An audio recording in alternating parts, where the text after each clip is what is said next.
Hey there, welcome back to the Path to Zion podcast, where we are rediscovering the ancient way. Thank you so much for tuning back in with us today, whether you are over on our YouTube channel or at pathtozion.com. Thank you for following along. We wrapped up about a week, 10 days ago, a two-part series talking about Passover and how to be a set-apart, holy, kadosh, unique people, peculiar people.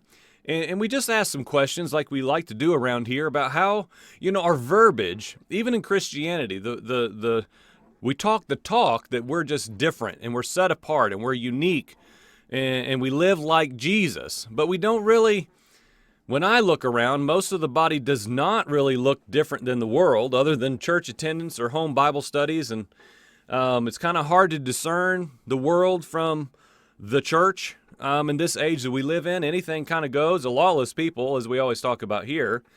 And so we just allowed the Passover event, which just happened, of course, to cause us to ask some questions. Well, the pattern of a biblical people that are set apart unto Yahweh himself are a people that do certain things. A set-apart, holy, kadosh people do set-apart, holy, kadosh things. And we believe that's just one of the many reasons why feasts and Sabbath are a marker. Like the Passover, even at its origin, was a marker and a covering, a protection that said this house is full of Yahweh's people, and this house is not. And it's a simple example for us to go to, I believe, as an example. Now, today what we're going to talk about is just one verse. This will be brief for around here. And this just came out of our whiteboard teaching verse from yesterday. Romans chapter 13, verse 8. And again, we're not going to look on a lot of verses on both sides. We're just going to talk about it specifically to talk about this word fulfill. Fill to full, which is, of course, why we titled this today. And I will add, I'm drinking out of this. A friend of mine made me this awesome Path to Zion mug, a couple of them actually. I was going to make a joke and say, for only $19.95, you can order one of these today. And of course, that would have been, I would have been kidding, but I'm not going to do that. So thank you to wonderful friends who do awesome things and give gifts and make really cool things too. That's the best part, is that people know how to do that stuff. You know who you are. Thank you. Filled to full. That's what we're going to talk about today. Romans chapter 13, verse 8. Verse 8. And Paul speaking, he says this: don't owe anyone anything except to love one another. For whoever loves one another has fulfilled Torah. Okay? Don't owe anyone anything except to love one another. For whoever loves one another has fulfilled Torah.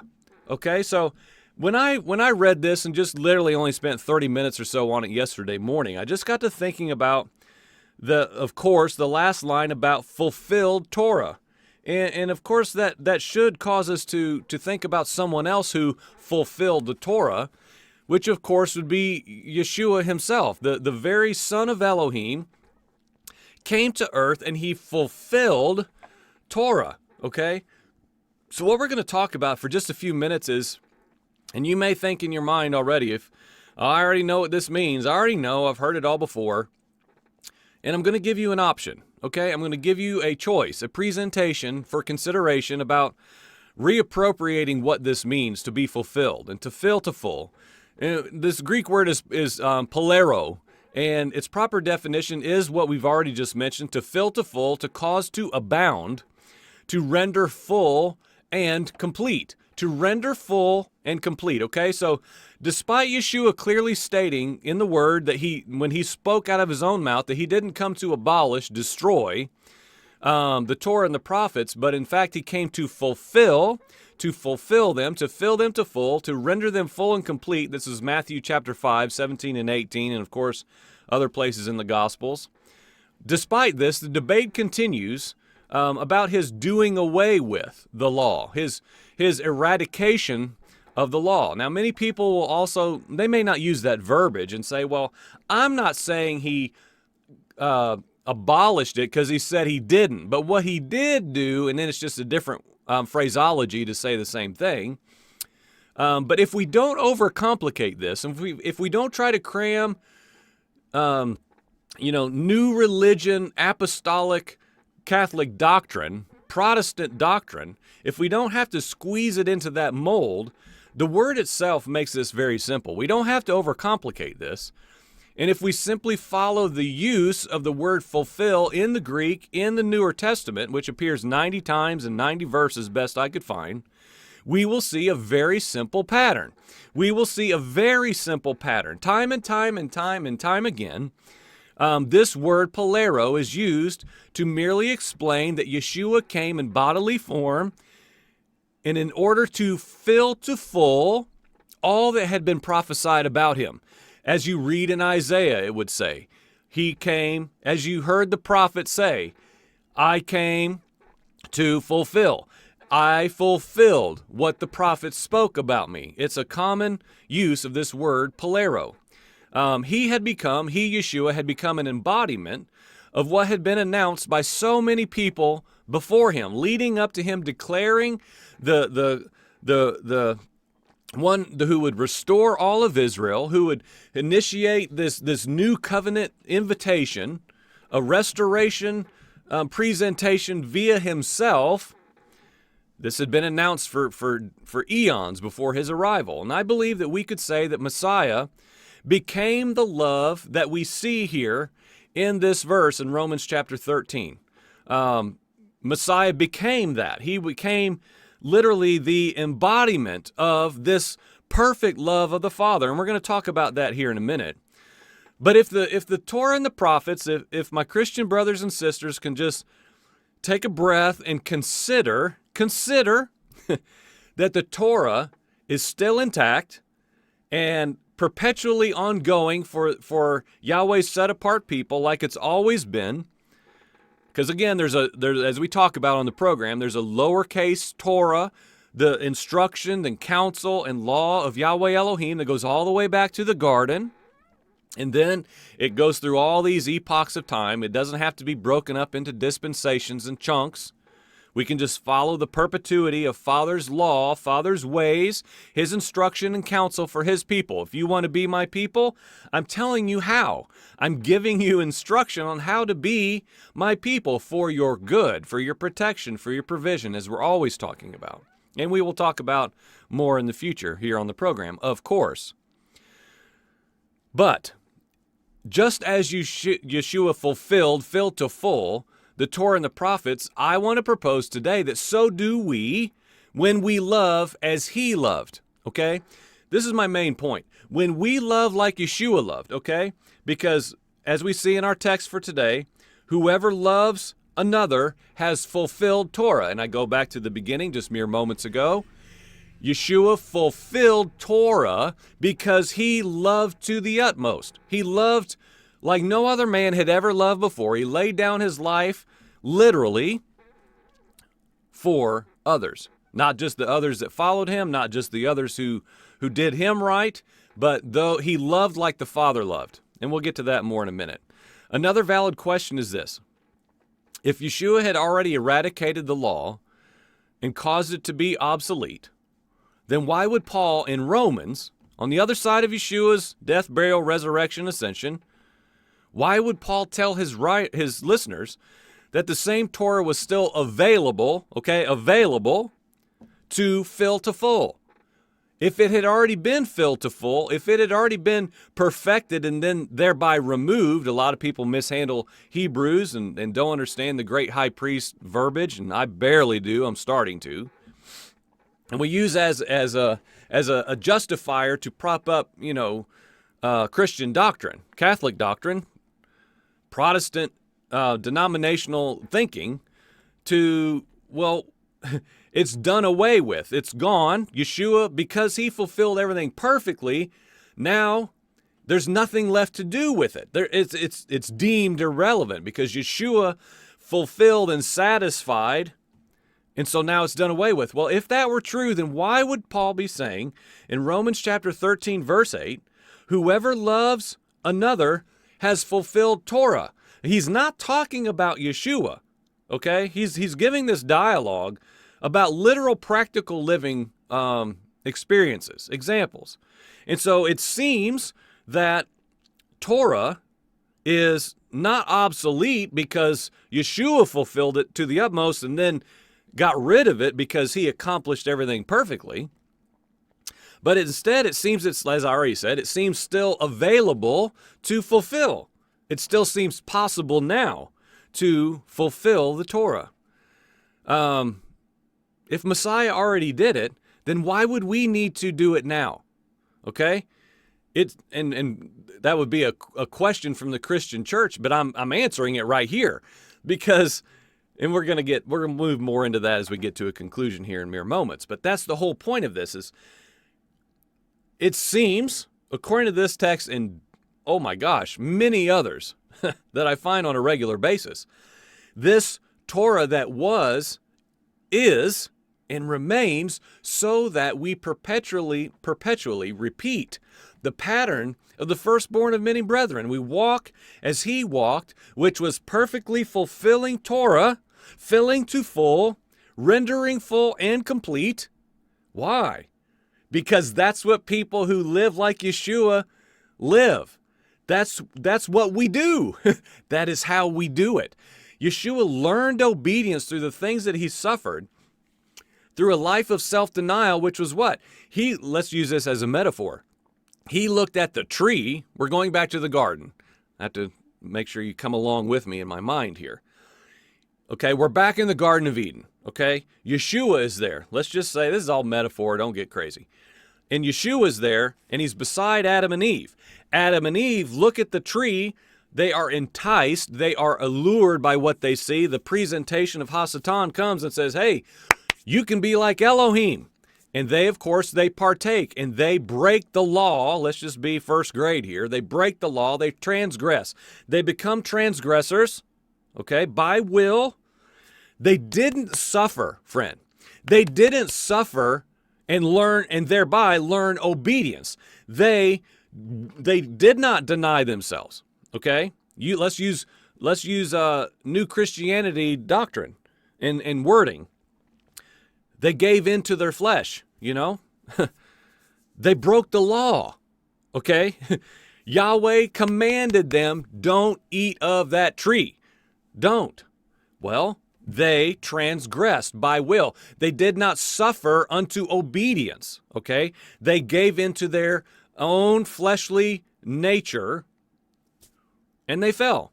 Let's say Yeshua was right beside them. To make a metaphor clear, I believe is applicable. Let's say Yeshua was right beside them in the garden with the same enticing presentation, which he had in his own version when he's starving. And Hasatan said, look, I know you're hungry. I hear your stomach rumbling. You can make those rocks turn into bread, my friend. Go ahead, get you a little snack. So Yeshua already did this, but let's just say, for the sake of the metaphor, he's in the garden. He looks at that opportunity and he says no. And he thereby would have learned obedience through the things that he suffered. By denying himself something pleasing to his eye, which was the pattern of his life, he learned obedience.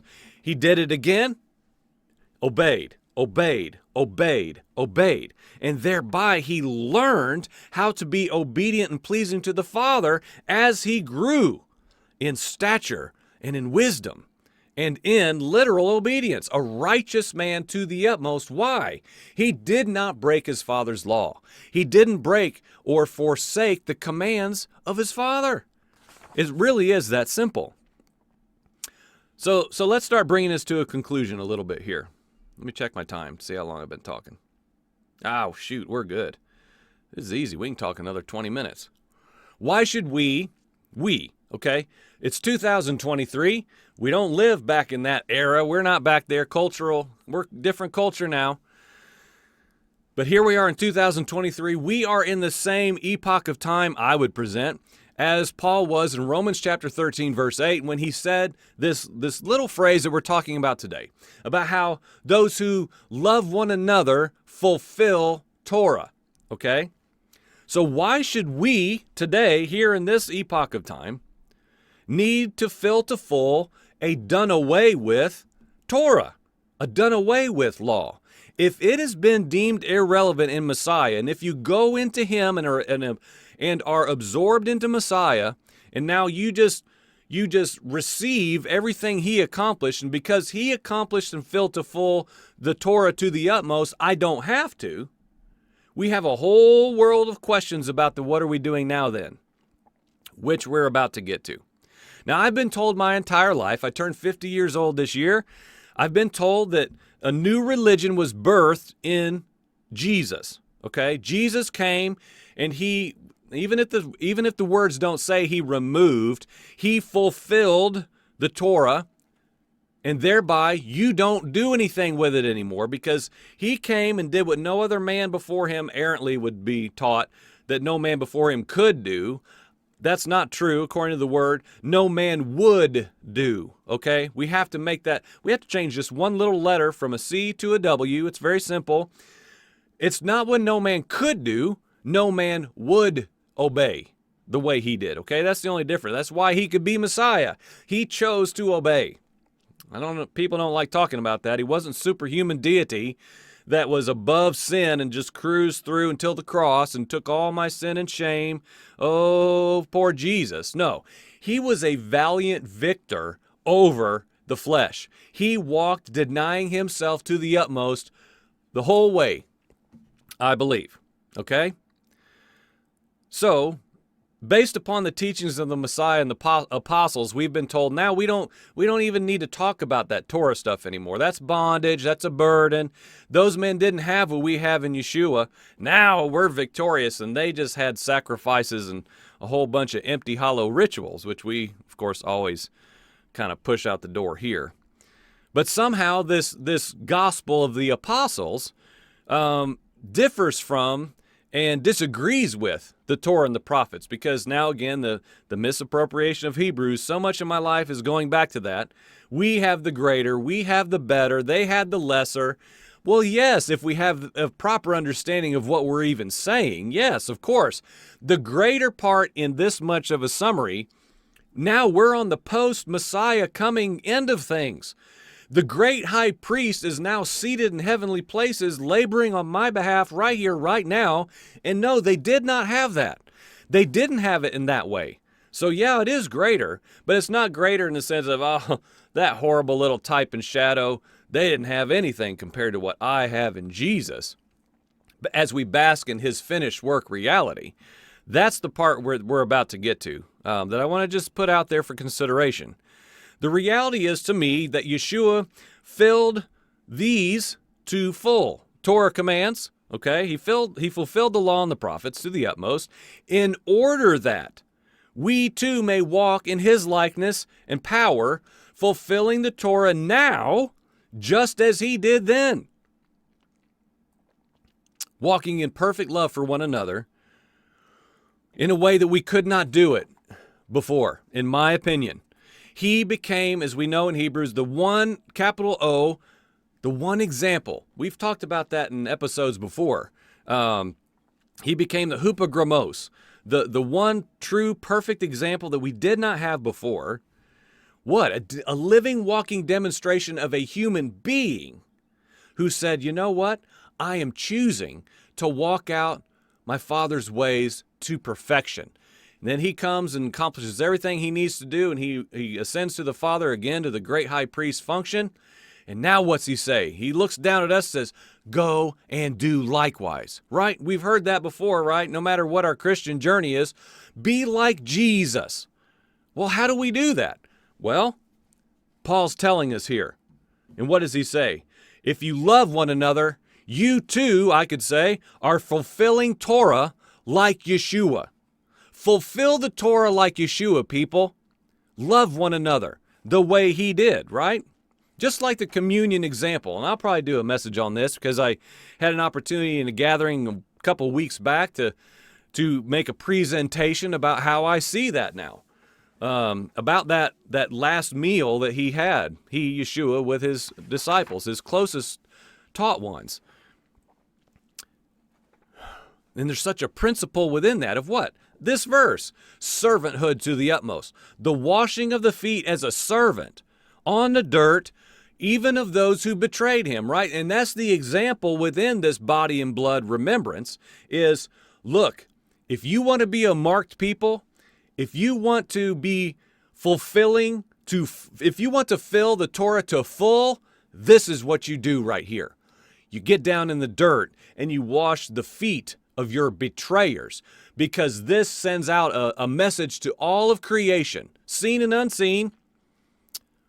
This is what a man of Elohim does. This is what a son of Elohim does. And again, as we already mentioned, he's the firstborn of many brethren. He said, look, if you want to come after me, you're going to have to do what I'm doing.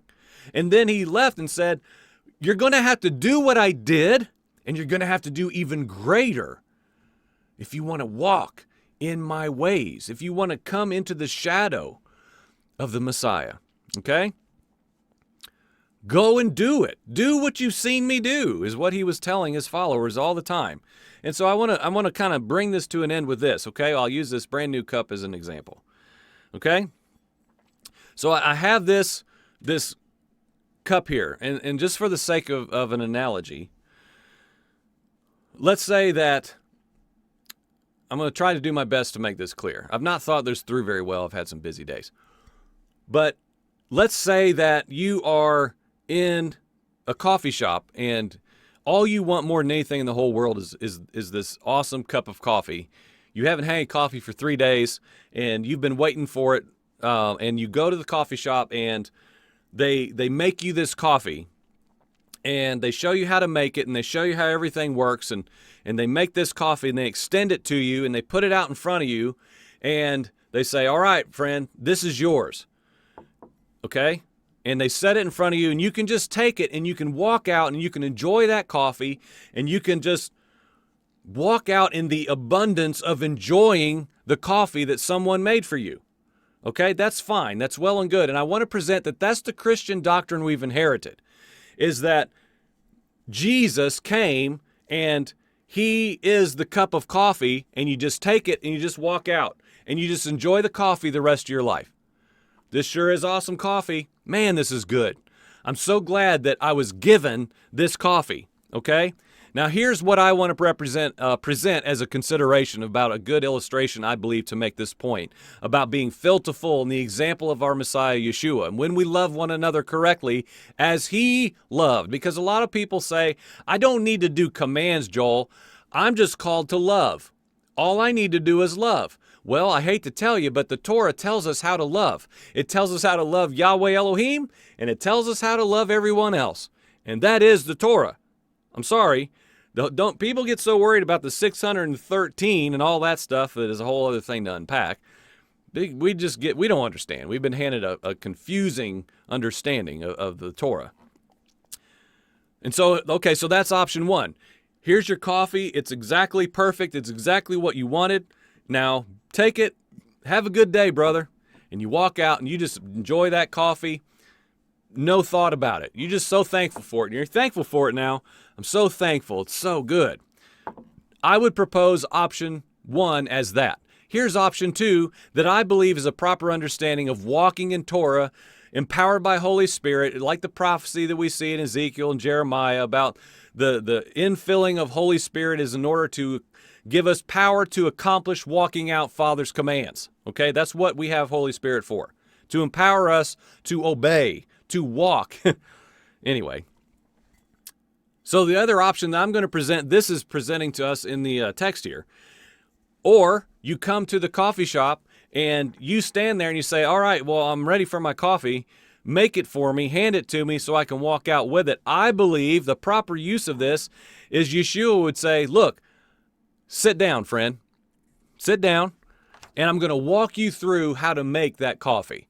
I'm going to walk you through the steps of how you make it, and you walk out with it, and you appreciate it different. You walk it out different, and it's a whole different process because you are intimately involved with the making of it. In other words, I don't believe that there's a magic wand, Jesus, that upon regeneration, an event, whatever we want to call it, when the light comes on and you are being transferred from darkness to light and all these things, when you encounter Yahweh now, via the Messiah himself. When you have whatever we want to call that experience, you're not saved when you ask Jesus into your heart. You're saved when you endure to the end. And if you're watching this, you're not at the end yet. And Jesus never wants in your heart. He wants to give some surgery to it and take it out and give you a new heart of flesh that can feel and respond to the Father and his ways and his love and his, all these things. I believe that option 2, if you will, is what this verse and so many others and what I'm always trying to say is saying. I believe Yeshua wants believers, okay? Believers, ones who believe in him, ones who have, like his followers, his disciples, who made an action to lay down their nets and their lives and follow him. He says what? Learn from me. Learn. Sit down and learn. Be quiet. Listen to my instruction and then do what I say, and that is how you will be like me. We have been handed a gospel void of doing anything, because that would be works of the flesh, vain works. That would be earning salvation. Friend, no, sir. No, sir. We learn obedience through the things that we suffer, and we suffer the same way Yeshua did, which is by keeping my Father's ways elevated above my own and above the ways of the nations. Thereby, I choose in my life and in our household to take the cup, to sit down beside my Messiah, and I say, teach me how to walk. Teach me how to do this, Yeshua. Show me what I need to do, when I need to do it, how I need to do it, so that I can look like you. And what was Yeshua always saying? I don't speak on my own initiative. I don't give new commands. I don't give new orders. I don't give you a new church. I speak what my Father spoke. He literally spoke the law and the prophets, and thereby he filled them to full. To use this word specifically, he rendered it full and complete. And friend, you can have two options. You receive the one who filled it to full, and you just hold on to it. Hey, I don't do anything. Jesus filled it to full already. I don't do anything. This is awesome. This is awesome.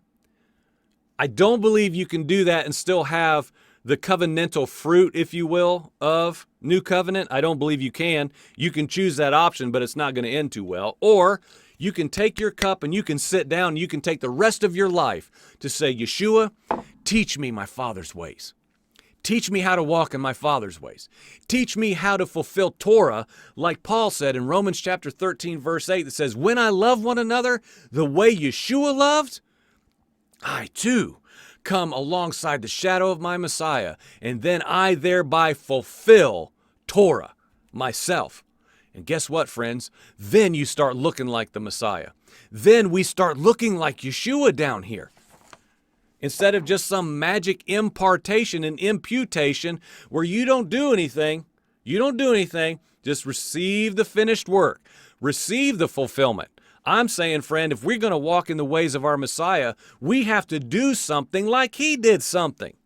We act upon Father's commands just like the Son, and thereby we look like him. That's not a real deep thought or presentation. So, friend, in great finality, as we talk about being filled to full, please consider the Torah's place in your heart. When you hear that word, I'm in... As of late, I've been in so many different places with people I've not met before, and there is such an ingrained, it's a stronghold about Torah is literally a curse word in Christianity. It is literally a curse word. It incites bondage and depression and weight and heaviness and I don't want to be a Pharisee. We have got to unearth this issue and talk about it. So what's the Torah's place in your heart, friend? Do you see it properly for what it was? It would clearly seem that there's still a filling Torah to full lifestyle for those of us today who are striving to be like Messiah and please our Father, walking out this life with our friends, with brothers and sisters, with strangers, with our wives, with our children. Why? because we're striving to live, empowered by a love that is not our own. And when we do that, if this is true and what Paul said was true, we can fulfill the Torah today, when we love one another.